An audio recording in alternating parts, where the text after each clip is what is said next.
तेलंगाना के एक गांव में शनिवार रात में 6 कत्ल हुए। एक बाप जो जमानत पर बाहर आया, उसने पहले उस मासूम लड़की को मारा जिसने उसके खिलाफ शिकायत की थी, फिर उसकी मां को, दादी को और आखिर में अपनी ही बीवी और 2 नन्हे बच्चों को भी नहीं छोड़ा। सवाल ये है कि जिस आरोपी पर पॉक्सो का केस चल रहा था, वो जमानत पर बाहर कैसे आया? पुलिस को पहले से चेतावनी मिली थी या नहीं? पूरी रिपोर्ट, कानून और सिस्टम की खामियां आज हम आपको बताने वाले हैं। दरअसल पूरा मामला तेलंगाना के रंगारेड्डी जिले में शबाद मंडल के एक गांव देवलगुडा का है। एक व्यक्ति ने 6 लोगों की चाकू से गोदकर हत्या कर दी। पुलिस के अनुसार आरोपी की पहचान राजकुमार के रूप में हुई है। कुछ रिपोर्ट्स में आरोपी की उम्र 28 से 35 वर्ष के बीच बताई गई है, मगर पुलिस का आधिकारिक पुष्टि अभी बाकी है। शुरुआती जांच के अनुसार आरोपी शुक्रवार रात करीब 11 बजे किशोरी के घर में घुसा। पहले उसकी मां और दादी की हत्या की। इस सीसीटीवी फुटेज में आरोपी किशोरी को जबरन कार में बिठाकर ले गया। इसके बाद उसने अपनी पत्नी और दोनों बच्चों की भी हत्या कर दी। वारदात के बाद आरोपी ने अपने माता पिता को फोन कर घटना की जानकारी दी और आत्महत्या की बात भी कही, जिसके बाद परिजनों ने पुलिस को सूचित किया। फिलहाल आरोपी पुलिस कस्टडी में है, मगर पीड़ित परिवारों के रिश्तेदारों ने शबाद थाने के सामने प्रदर्शन कर पुलिस पर लापरवाही का आरोप लगाया और थाना प्रभारी एवं एसआई के खिलाफ कार्रवाई की मांग की। दरअसल 16 मई 2026 को किशोरी और उसकी मां ने राजकुमार के खिलाफ छेड़छाड़, उत्पीड़न की शिकायत दर्ज कराई। इसके बाद पुलिस ने पॉक्सो एक्ट की धारा 11 और 12 के तहत मामला दर्ज कर आरोपी को गिरफ्तार किया, मगर आरोपी को 20,000 रुपए के पर्सनल बॉन्ड पर जमानत मिली, जिसके बाद आरोपी ने इस घटना को अंजाम दिया।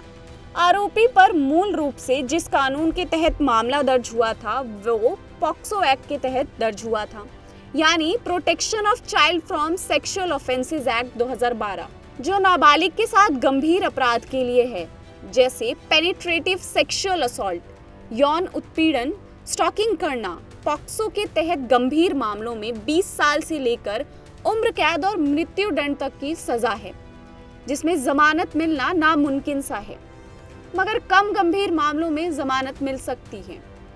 आरोपी राजकुमार पर शुरुआत में जो आरोप लगे वो कम गंभीर श्रेणी में आते थे, जिससे उसे जमानत मिल गई, मगर इसमें लीगल एक्सपर्ट्स का आमतौर पर तर्क रहा कि भले ही मामलों में सजा कम हो, लेकिन जब पीड़िता और आरोपी एक ही इलाके में रहते हों तो जमानत देते समय अदालतों को पीड़िता की सुरक्षा, आरोपी से दूरी बनाए रखने की शर्त और गवाहों, शिकायतकर्ता को धमकाने पर जमानत रद्द करने जैसे प्रावधानों पर सख्ती से अमल करना चाहिए।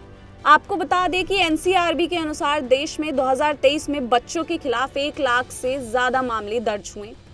2022 के मुकाबले 9.16% से ज्यादा। इनमें 67,000 से ज्यादा मामले पॉक्सो एक्ट से जुड़े थे। 96.6% पॉक्सो मामलों में आरोपी पीड़िता का जानने वाला था, पारिवारिक सदस्य, पड़ोसी, दोस्त या जान पहचान का व्यक्ति। अजनबियों द्वारा अपराध के मामले में महज 1,300 से ज्यादा थे।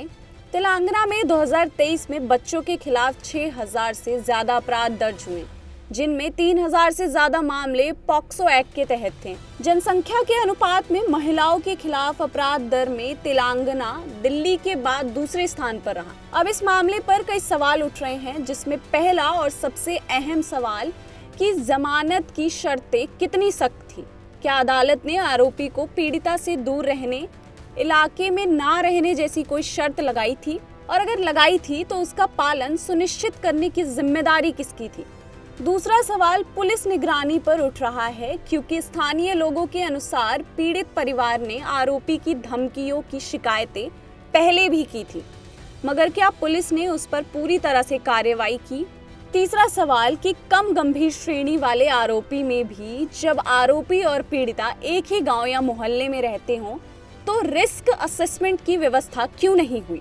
आरोपी ने न सिर्फ शिकायतकर्ता परिवार बल्कि अपनी खुद की पत्नी और 2 मासूम बच्चों की भी हत्या कर दी, जो ये दिखाता है कि ऐसे मामलों में खतरा सिर्फ मूल पीड़िता तक सीमित नहीं रहता, बल्कि आरोपी के अपने परिवार तक भी फैल सकता है।